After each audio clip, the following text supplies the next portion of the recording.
Բայց լիբերալիզմը այլևս իրան հատել է։ Եվ ԱՄՆ-ում որոշում է կայացվել, որ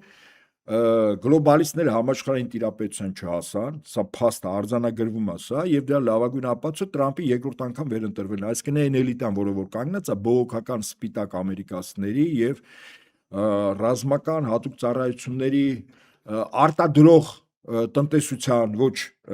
ֆինանսավարկային, հա, իրականում գլոբալիստների թիմի գործիքը Ֆեդերալ ռեզերվային համակարգն է Լոնդոն Սիթի կենտրոնով։ Հիմա գնում է այս կռիվը։ Ինչու եկեղեցին, քանի որ մեր խոսակցության բուն մեխես որ եկեղեցին ալնելու, որտեղ երբ որ լիբերալիզմը մեռնում է, տեղ ինչ է գալու, ինչ արժեքային համակարգ, որտեղ մարդիկ պետք է հարաբերվեն միջանձնային, հետո ազգամիջյան, կրկին քրիստոնեություն։ Դե քանի որ Տրամպի էլիտան մտածում է, որ ինքը եւս պետք է դառնա աշխարհի միակ հեգեմոնը, միակ հզոր պետությունը,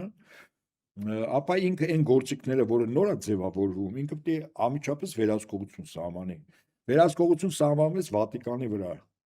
Երբ հեգնում էին, թե չընտրված Վատիկանի Ռոմի պապի նկարի տեղը Տրամպի նկարը դրել։ Օրինակ այդ ժամանակ ասի Տրամպը ասում է ներկայացուցիչը ԱՄՆ-ի կաթոլիկ եկեղեցուց է, այսինքն ԱՄՆ-ից ալնելու։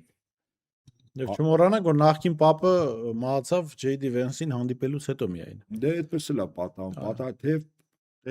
տիրոջ բնութագրիչներից մեկը պատահականություն, այսինքն ոչ մի պատահական բան չի լինում, ամեն ինչ պատճառ հետևանքային կապի մեջ է։ Մենք չենք տեսնում, այդ ինչ ենք պատահական է։